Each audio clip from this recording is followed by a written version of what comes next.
Von Diaz says that when she speaks to her audience, she wants to leave them hungry and curious about food, its stories, and its origins. In this conversation at East Carolina University, she does exactly that. We come to the end of this bilingual conversation, español e inglés, left with an appetite not only for food, for the histories, memories, and cultural meaning behind every dish. Von Diaz's trajectory is remarkable and will undoubtedly help shape the way we understand and value the culinary traditions of Caribbean and Latin American communities. Her work reminds us that food is never just food. It is identity, migration, resilience, and a kind of art. Thank you for Emmy Wright for making this conversation possible. This is Hablemos Escritoras, and I am Adriana Pacheco.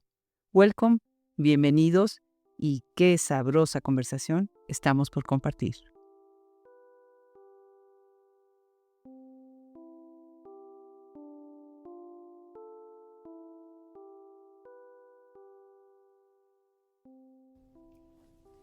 What a great idea.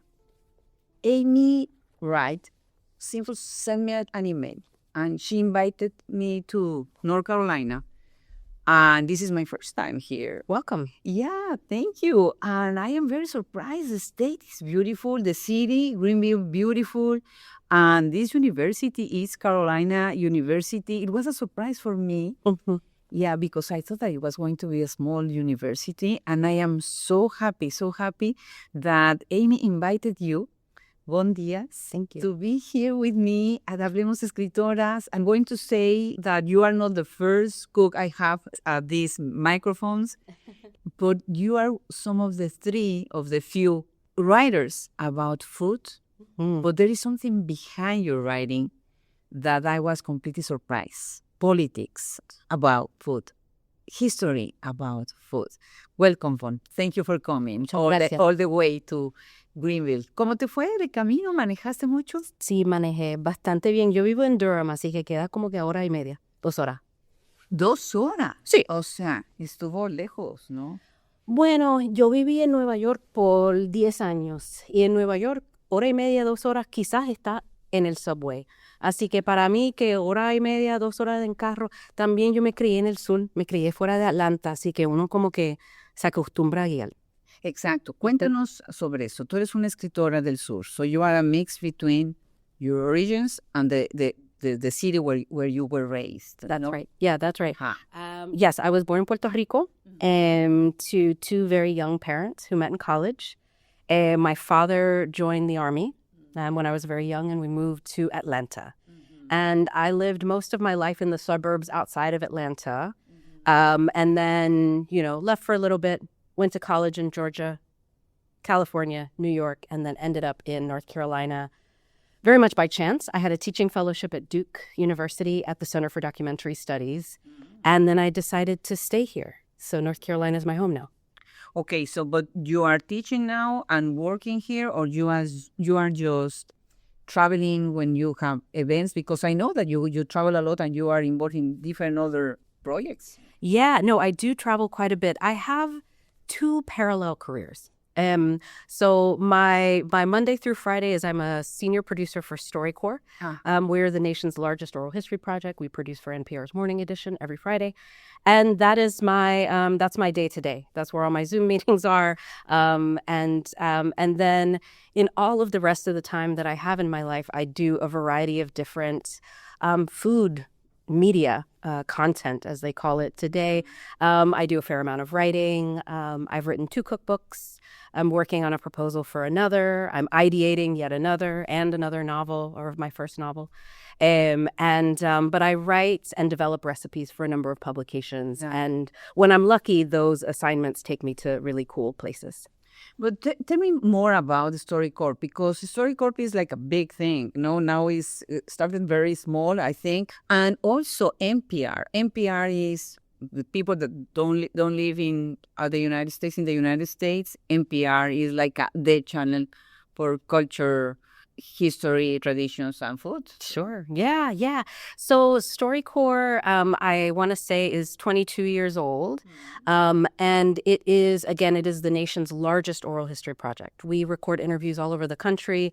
Those interviews are archived at the Library of Congress in perpetuity. Así que they will be there forever and ever and ever, so long as we have a government. With those oral histories, me and a small but mighty team of producers create these really beautiful broadcasts that air on Fridays that are segments of those oral histories. They tend to be about 2.5 minutes long. They're rather short, but they are like poems that we hope give some sense of a person's wisdom, a person's lived experience, a story that they have to tell, something interesting about them. They run the gamut because we record conversations with people, with regular people, your neighbor, your cousin, your auntie, your favorite teacher. That is what we do. And I was really inspired to work there in part because when I was in graduate school, I studied journalism at NYU. I had an incredible advisor, Ada Ferrer, who's a Cubanologist and a historian, incredible human. And through her and with her guidance, I started to learn the method of oral history as a practice. And I did an oral history project in Cuba while I was in graduate school and became really sort of moved and fascinated by that style of story collection and the intimacy of the experience of recording a person's oral history. And through that, I ended up in public radio, which makes all the sense in the world. But I actually think that the oral history to public radio to food was a bit of a channel because food is also so intimate. And so many of our food histories are not documented in texts. And so oral history is the way, hablando con gente, preguntándole cosas, y escribiendo su pinchito de sal, su adobo específico. Eso es la manera en que uno puede entender la gastronomía, la historia culinaria de un país, es hablando con gente. Así que my winding road of oral history took me to food, I think. That's beautiful, that's beautiful. Bueno, ya oyeron ese bellísimo acento y acabamos de entrevistar a Dialana Alfonseca, que también es de Puerto Rico. ¡Huepa! Y estuvo lindísimo, me encantó, porque esa cuestión de brincar entre un idioma y otro, así también brincamos con la comida, ¿no?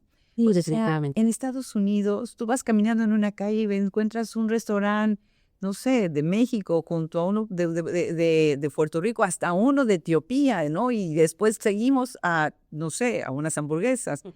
Algo que creo que es muy importante es when you talk about food, you can also talk about history and politics, and especially when we are in the south of the country. This part of the country really built the history of the food that is eaten in the whole country. No? Absolutely.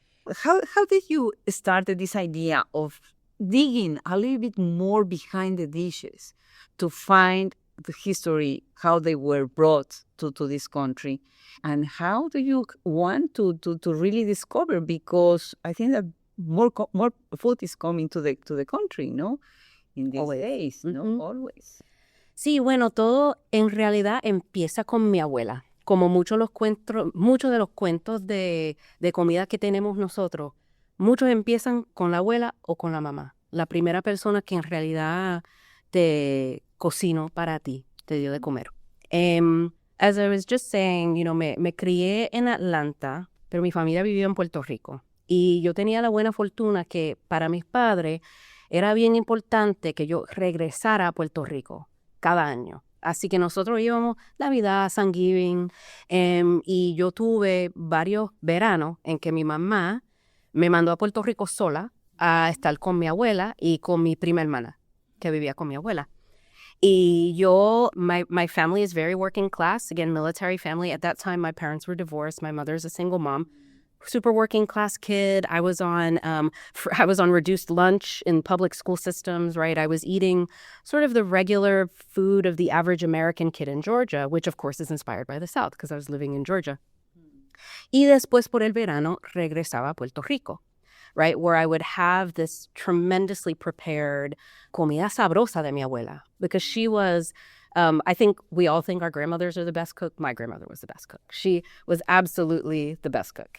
And she, a story for another time, she herself spent time in Biloxi, Mississippi when she was a young person. Wow. And so I think that she actually, in retrospect, and I've thought quite a bit about this, was bringing a little bit of sort of Southern sensibility to the way that she cooked food. And she used to receive Southern Living Magazine and Better Homes and Gardens. And so she was very dynamic. Pero nada. Y yo de niña en Puerto Rico llegaba y comía de todo. Tostones, mofongo, pernil, arroz con gandules, pincho, pasta de guayaba con queso. I was just like, and I would come home rounder. My mom que dijo que yo cuando regresaba de Puerto Rico parecía una albóndiga con patas. Ay, no. No, qué mala verdad. Pero I think she I just went and I was ingesting my culture, you know, and I didn't know at the time, but it was like I was searching for something in the flavors. So I did this dance back and forth between the South and Puerto Rico, all my life. And then, you know, become an adult, I'm living on my own, I start cooking for other people. And my first dishes that I hoped to perfect were things like pernil, right, which is marinated roast pork shoulder. And then I made coquito. And then I made my mother's rum cake, right? And so I started perfecting these platos.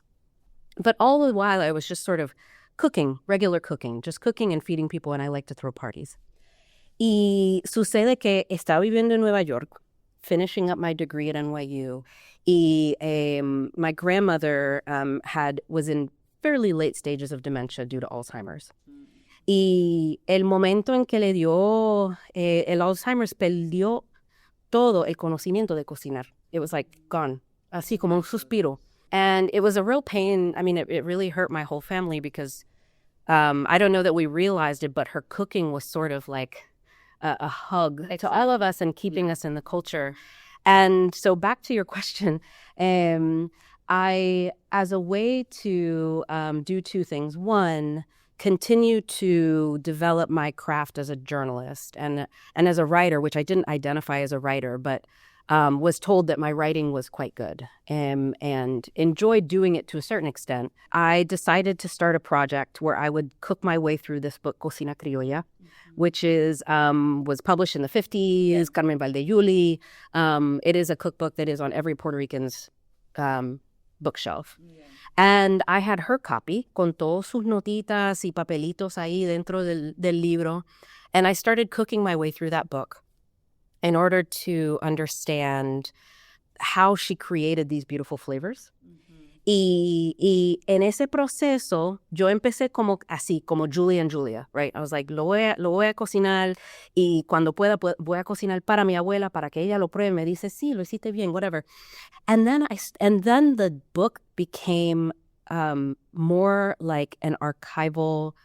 It became more like an artifact to me, because as I was reading the recipes, I started to notice recipes that looked just like American Southern recipes. Okra stewed with onions and tomatoes. That is like a quintessential Southern stewed okra dish.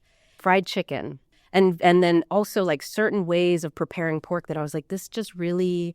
There's a dish that has like roots among enslaved people in Puerto Rico called funche.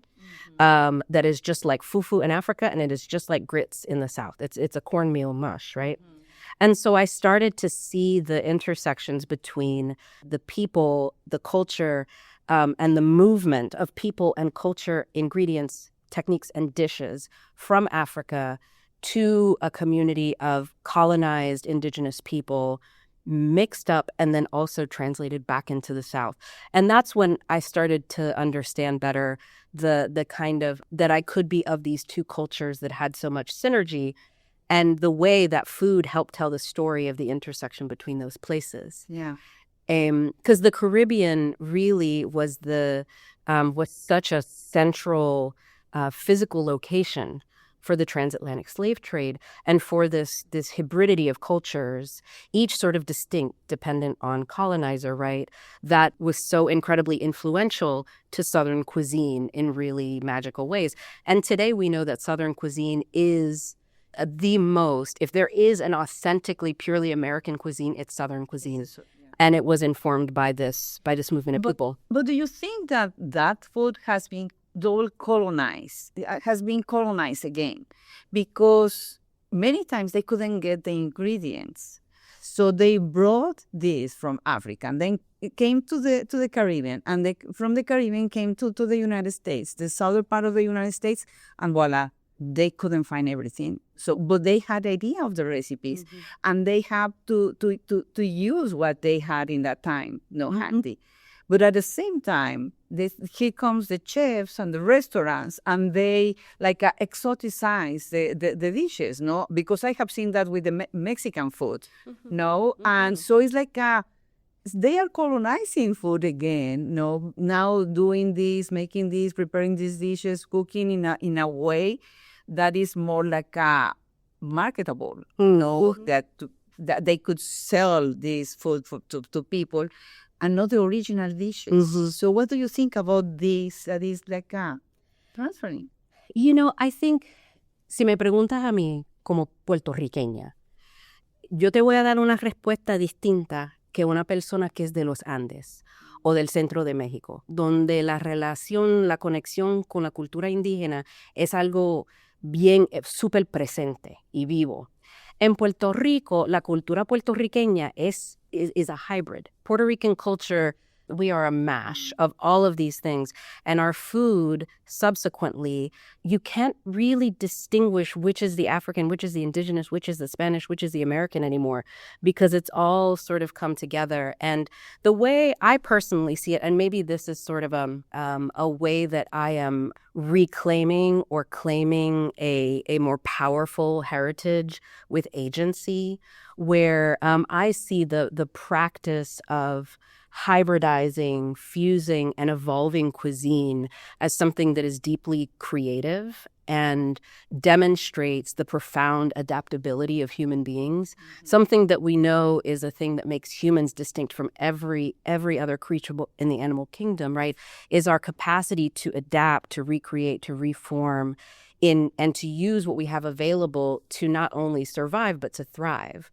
And so for me, for Caribbean cultures, in my book Islas, which, I study all of the tropics and people of the tropics, I saw this replicated over and over again in Caribbean cultures, that the culture itself is so distinct and unique, and they're inextricable from that hybridity, that further development and adaptation and movement is actually what keeps the cuisine alive and vibrant.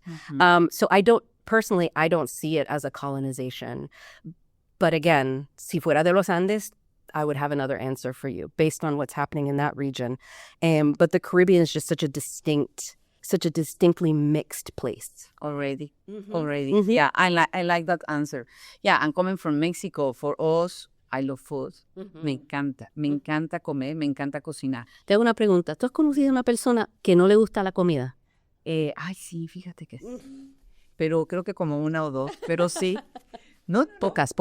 Pero además es cierto, nosotros abrazamos con la comida. Sí. Amamos con la comida, ¿no? It's like the nice place for our kids, ¿no? For our granddaughters and grandkids in general.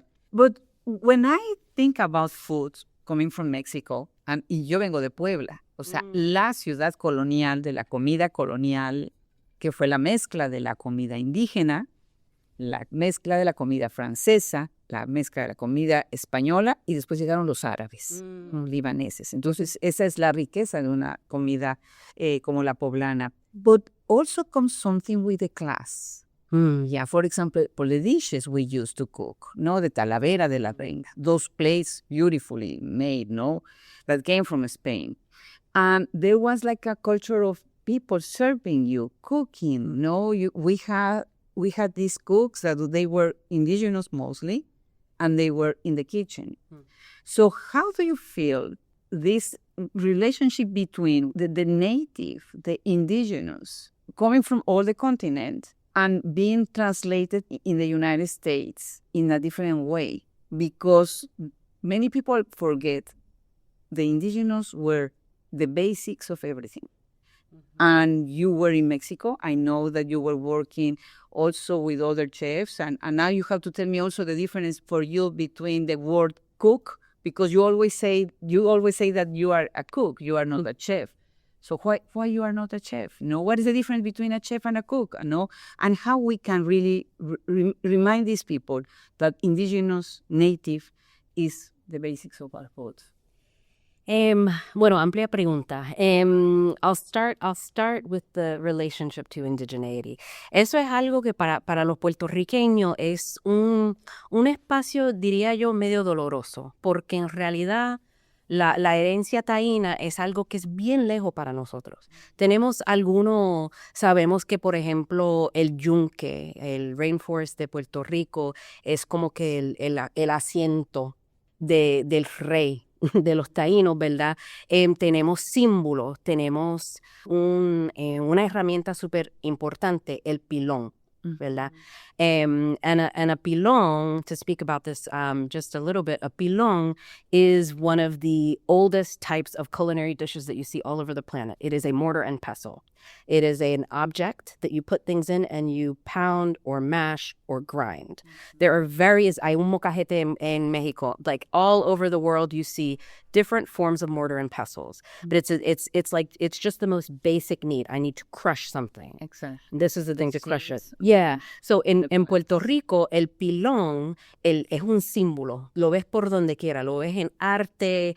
Lo puedes comprar en tiendas de cachivache, así de, in tourist stores and stuff, in keychains, and everyone has one at home, and we actually really treasure them because that vessel, a pilón, is an indigenous Taíno vessel. Although, my understanding is historically it was quite large. It was about waist height, and you would put your feet on either side of it and you would pound, right? So it was used to make things more like cassava flour, which is really important to the indigenous Taíno. Coffee. Yeah, exactly. Hoy en día, it can be like the size of your hand or the size of your forearm. They come in all shapes and sizes. I have two. I have a small one. I have a big one.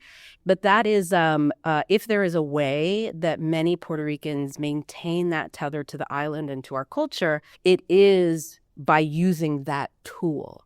Which is interesting, right? It doesn't matter what goes into the tool, it's that tool is being used. And growing up, that was the only way that we ground garlic. Today, I use a mini food processor sometimes just for ease y también porque lo puedes poner in the dishwasher. Pero nunca el pilón. Eso, needs to be washed and loved. The second part of your question, right? What is a chef? What is a cocinera? I think that actually my sensibility of that is shifting for two reasons. I like to identify as a cocinera, as a cook, because by doing that, I honor and I reference all of the cooks who have ever cooked in whatever place, over whatever stove, outside over whatever open fire, right? Like cooking is yes, it's an art, it's a craft, it's a practice, it's a necessity. Human beings, it would be very difficult for us to survive only on raw food. That is something that our ancient ancestors learned. There are things in order to nourish our bodies optimally that we do need to process in order to eat. And so the act of cooking, again, yes, it's an art form, and it can be very complex. But it is also a necessity for human beings. And I identify more with all of the people who have ever cooked before because that's how I started cooking. Como que observando mi abuela, ayudándola un poquito, cocinando para mi familia. My dad taught me to make pancakes when I was 7, and that's about when I was like in the kitchen all the time, just doing whatever I wanted. Pero, hoy en día, I do allow people to refer to me as a chef because people do that in order to honor me for my craft and to acknowledge that I'm a very, very good cook. And it would be, I think, rude it'd be rude for me to be like, you are telling me that you admire my craft. And so I will receive you giving me this title. I identify more with all of the cooks of all time, but a chef is a person who has thought an awful lot about how they cook and has developed a craft. And I have to acknowledge that, yes, I have. I've cooked who knows how many dishes. There are 125 recipes in Islas. Yeah. There were 75 in Coconuts and Collards. I've developed dozens of recipes for other publications. So, we have to also have pride in the crafts that we have cultivated. Yeah. Yeah. Let's talk about your books. And you have mentioned the books already, and they are amazing. Love the whole idea, the whole concept, no? Is explaining a little bit more about the dish and being a journey, visiting other countries, talking to many people. And that is something we are going to talk. I'm going to ask you about tonight at the Shepherd Library, that we have this beautiful event with 3 other writers. I think when I saw your books, I thought Mariana Nuño is one of the writers that we have at the podcast, and she wrote a book, Ofrenda de Muertos es muy importante para nosotros en México, ¿no? La comida del Día de los Muertos, ¿no? Dining with the Dead is her book. Something that was very important for her was photography.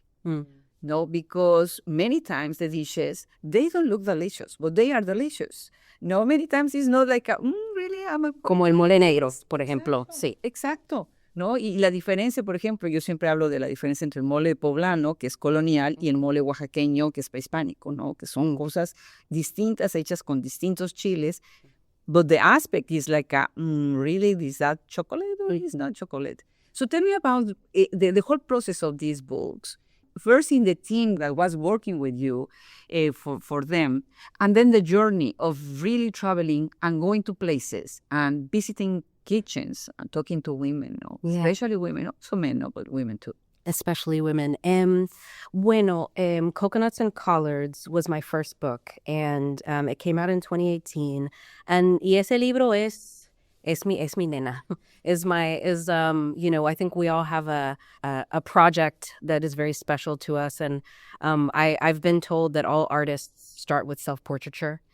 So, of course, my first book is a memoir, is a culinary memoir, and it's very personal and it's very intimate, and it's very much about my family and some of the things that we've discussed today, relationship between being of 2 places, the dissonance between being of the South and of Puerto Rico and not feeling like I was of either, and then how food became this way for me to actually merge these cultures effortlessly and to understand how I could be of 2 places, how 2 things could be true at once. And so that book was a journey. It was published by University Press of Florida, and it was very much a labor of love. I proposed the book. It took 2 or 3 years for me to get a publisher to pick it up. And because they didn't accept it initially? Some of the publishing houses? Yeah, the publishing houses, the feedback I remember getting was that a Puerto Rican cookbook wouldn't sell.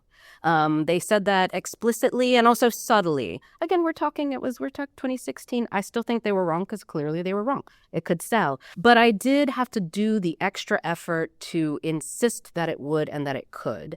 And so, again, my approach was to write a memoir. And because I was working with such a small publisher, I actually had a lot more control over not of the design, but of the photography. And so my approach was to write everything, to cook everything, to test everything in-house. And then I worked with a photographer, Sibel Kodesh. Hi, Sibel, if you're listening to this, who has been she's my photo muse. We've worked together on a number of things, and she's remarkable.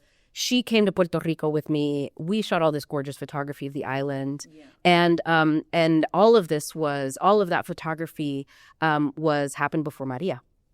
And so I have this really extraordinary time capsule of Puerto Rico and of how I came to all of these conclusions about history and food and all these things.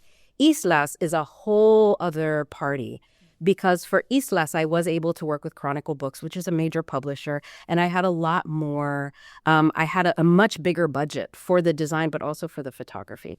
And something that you noted is Coconuts and Collards is really a book about women. It's a book about how women nourish and take care of each other, and to use a sort of an idea that my mentor, Cruz Miguel Ortiz Cuadra, who wrote Eating Puerto Rico, coined, that like, el paladar empieza dentro del vientre.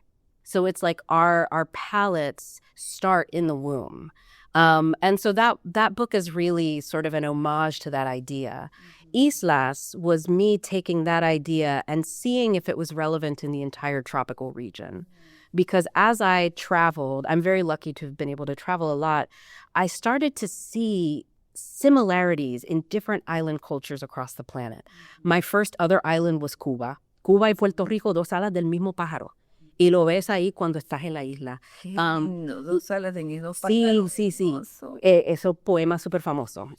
And then when I was younger, I got to go to Bali, complete other side of the planet. And was like, there's something familiar here to me. It's amazing. Hawaii, I'm like, this is really familiar. And then as I was working on Islas, I traveled to the Seychelles. So I've been to a tropical place in each of the oceans that I cover. And there's just this kind of vibe. There's a sensibility.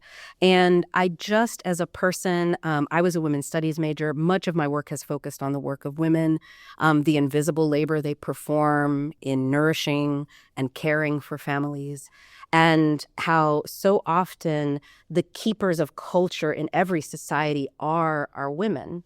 And so I don't need to say that necessarily. That doesn't need to be the first sentence of my book in order for my book to be completely infused with women's hands and women's sentiments and women's labor.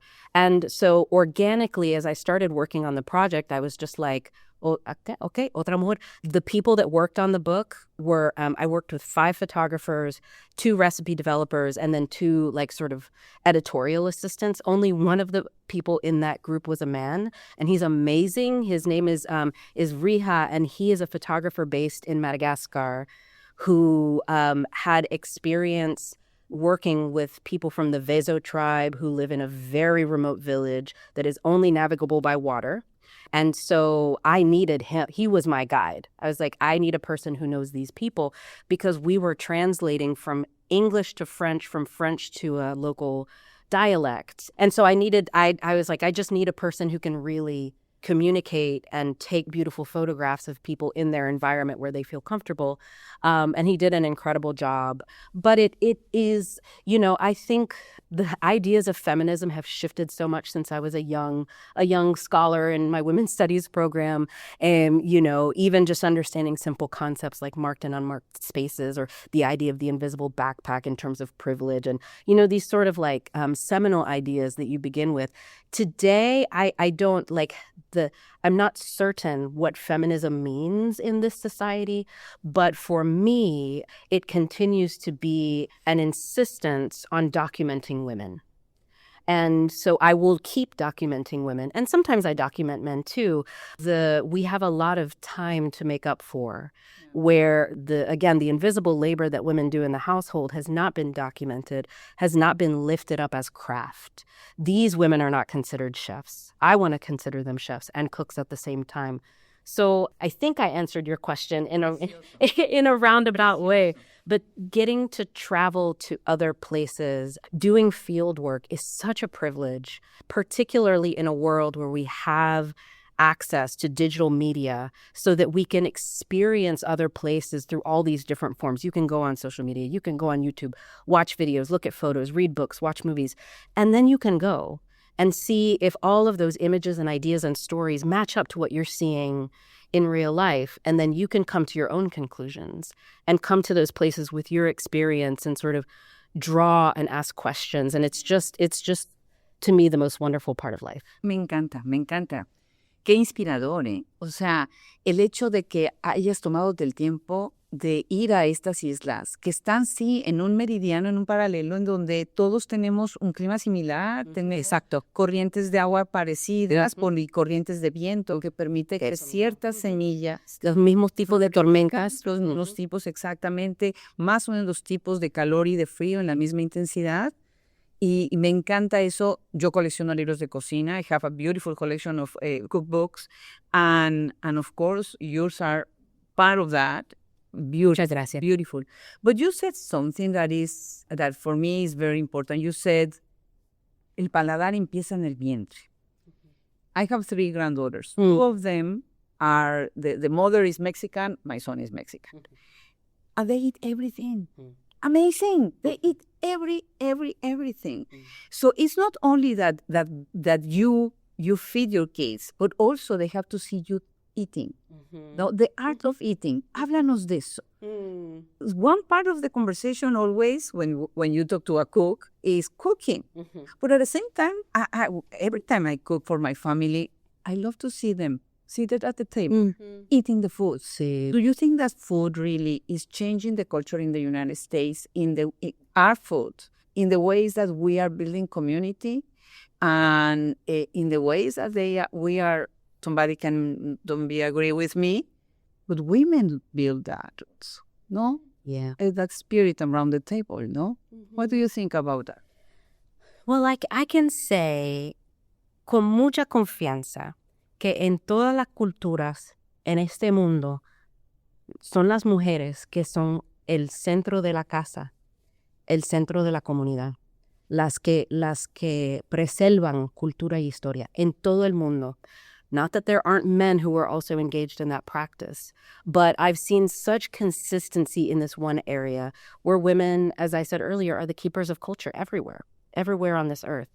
And aquí en los Estados Unidos, alguna gente en este país que no le gustan los inmigrantes, que quieren que esta cultura sea algo singular y aburrido, sin sazón. Lo que yo veo en el mundo gastronómico es una explosión de curiosidad sobre sabor, ingredientes y platos. And I see evidence of it all over the place. Por ejemplo, yo me crié en Atlanta, and when I was growing up in Atlanta, muy diferente hoy, yo era la única latina en mi escuela. Really? And they would look at my name, Diaz, where are you from? You know, it's like, eso era mi vida completa. Y hoy en día, Georgia está lleno repleto de latinos. But el entendimiento, el conocimiento de la gastronomía latina era que todo era spicy, picante, doloroso, olía malo, raro, whatever. Hoy en día, people are so curious about chiles. They're so curious about super spicy food. They're curious about things like kimchi from Korean culture. And there's just this, and I actually think it's the younger generation that is fueling this curiosity in the foodways of all of the places where all of the people who are in this country come from. You know, from West African to East African cuisines, all Asian cuisine exploding. People are finally, I think, understanding that Latin American cuisine is incredibly diverse. Que la comida del Caribe no tiene nada que ver con la comida de los Andes, con la comida de Argentina o Chile, y que son bien parecidos y todo sabroso. So, you know, acerca de, I think that see as something to be appreciated and preserved, because you do see it in many, many cultures. And I'd like to think that it is also a place where people can still come and talk and express difference. Sí. Estábamos diciendo con Daileana hace rato que ya no estábamos relamiendo los bigotes de hablar como los gatos. Esa es una expresión que yo no sé realmente si se entienda mucho, pero para nosotros es eso, ¿no? La comida es relamerse los bigotes y comerse lo último del caso, ¿no? De la cacerola, de la olla o como se llame, que tenemos eso también, tantos nombres para los utensilios, para los ingredientes, ¿no? Para los platillos, ¿no? Maravilloso. Sí, yo siempre espero que, you know, I hope that when people hear me talk, they come away hungry. Exactly. Because food is so magical. It's so dynamic. It's layered in history and politics. Everything in this world connects to culture. Everything is a food story. And it's, you know, it's the experience of having your mouth water is very satisfying. Exactly. Let me tell you about another writer that we have in Hablemos Escritoras, Lena Yao. So she writes about the dishes, the famous dishes in literature.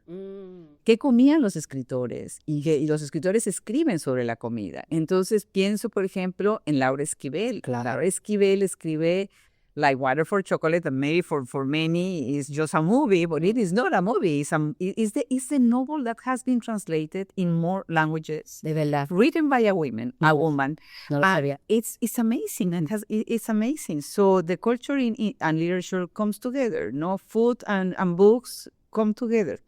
Bueno, we are closing this conversation and I am hungry already. Thank you. Ya tengo Hay empanadas ahorita. Oh, qué rico. No, buenísimo. Bueno, y tengo 3 preguntas para ti que tienes que contestarlas en una oración, Bon. ¿Ok? Aquí tengo mi papel. Vale. Vale. Ok, la primera es, what is the strangest thing you do while you are writing?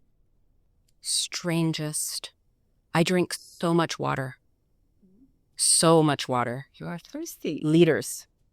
And I think that it's because it keeps my mind alert, and it also means that I have to get up and use the bathroom often, but it's cold water. Cold. It has to be cold. Con hielo.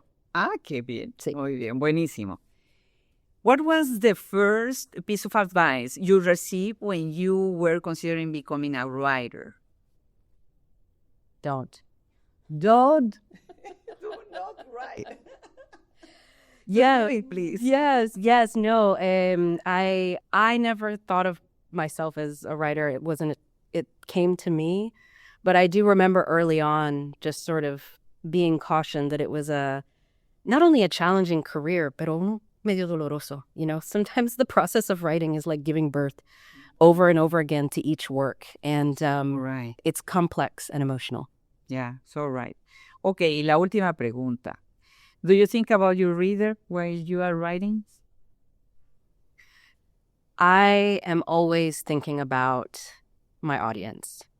I feel responsible to them to write in a way that I cannot be misunderstood, and also in a way that informs them of something that they don't know or gives them a different way of thinking about something they thought they knew.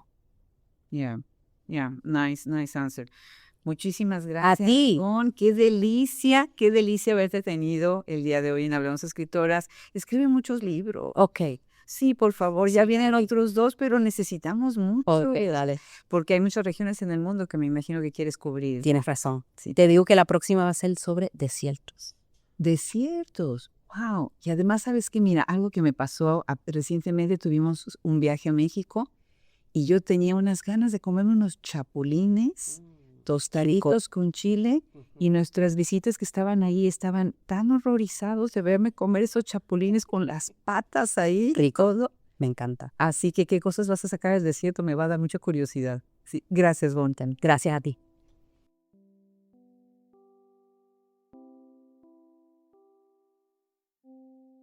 We invite all of you to follow Bon Diaz's work, to try her recipes, and to listen and know more about her trajectory and work. Thank you to Bon Diaz, and thank you to Emmy Award. Hablemos Escritoras es literatura, entrevistas, reseñas, audiolibros, documentales, traducción y la enciclopedia más grande del mundo en escritoras de origen hispanohablante. La producción de Hablemos Escritoras es por Adriana Pacheco y Andrea Macías. Edición de audio y masterización por Cristian Josefi. Preparación, coordinación, social media e imagen, Brenda Ortiz. Colaboradores del proyecto, Liliana Valenzuela, Francesca Denstedt, Anjane Delgado, Isabel Ibáñez de la Calle, Rosemary Salum, Teresa López Pelliza, Valeria Rey de Castro, Julia Santibáñez. Artista residente, Mitana Boikova Josefi. Difusión literaria y de proyectos, Alexander Boisin. La increíble imagen de Hablemos Escritoras es gracias a Enigma Diseño y nuestra poderosísima plataforma Nasolab. Yo soy Adriana Pacheco, todos los derechos reservados, Austin, Texas, 2026.